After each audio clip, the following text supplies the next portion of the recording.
திருச்செந்தூர் கோவிந்தம்மாள் ஆதித்தனார் மகளிர் கல்லூரியில் 2026-2027 கல்வியாண்டிற்கான மாணவர் சேர்க்கை நடைபெறுகிறது.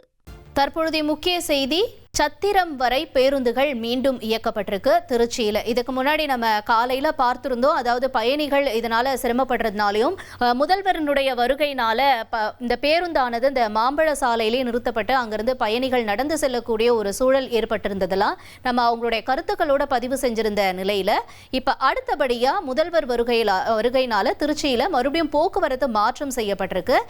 இதுல காலையில அவங்க சொல்லியிருந்த விஷயங்கள், முன்வைக்கப்பட்ட குற்றச்சாட்டெல்லாம் சரி செய்யப்பட்டிருக்கிறதா பார்க்கிறோம். விவரங்களோட செய்தியாளர் மணிகண்டனும் இணைஞ்சிருக்காரு. மணிகண்டன், இப்ப நம்ம காலையில பார்த்தோம் இல்லையா, நம்மளுடைய சேனல்ல போட்டிருந்தோம் அவங்களுடைய கருத்துக்களோட சேர்த்து. இப்ப என்ன நடவடிக்கை எடுக்கப்பட்டிருக்கு?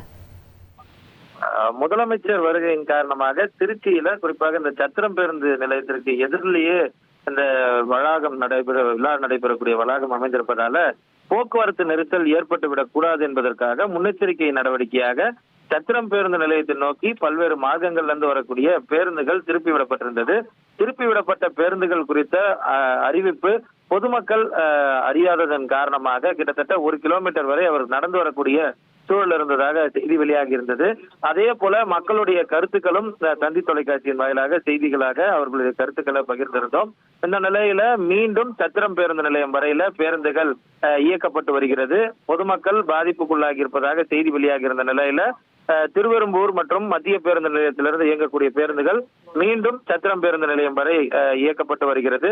சத்திரம் பேருந்து நிலையத்தை பொறுத்தவரையில ஒவ்வொரு நாளைக்கும் சத்திரம் பேருந்து நிலையத்திலிருந்து அதிக அளவிலான பேருந்துகள் பல்வேறு இடங்களுக்கு திருச்சியுடைய மாநகர் மட்டுமல்லாமல் புறநகரையும் இணைக்கக்கூடிய பேருந்துகள் இயக்கப்பட்டு வருகிறது. அதே போல பள்ளி கல்லூரிகளுக்கு செல்லக்கூடிய மாணவர்களும் சத்திரம் பேருந்து நிலையத்தை வந்துதான் சென்றடைய வேண்டிய சூழல் இருந்ததுனால அதிக அளவுல பொதுமக்கள் பாதிப்பதாக செய்திகள் வெளியாகிய நிலையில மீண்டும் சத்திரம் பேருந்து நிலையத்திற்கு பேருந்துகள் இயக்கப்பட்டு வருவது குறிப்பிடத்தக்கது. உங்களுடைய தகவல்களுக்கு நன்றி மணிகண்டன். திருச்செந்தூர் கோவிந்தம்மாள் ஆதித்தனார் மகளிர் கல்லூரியில் 2026-2027 கல்வியாண்டிற்கான மாணவர் சேர்க்கை நடைபெறுகிறது.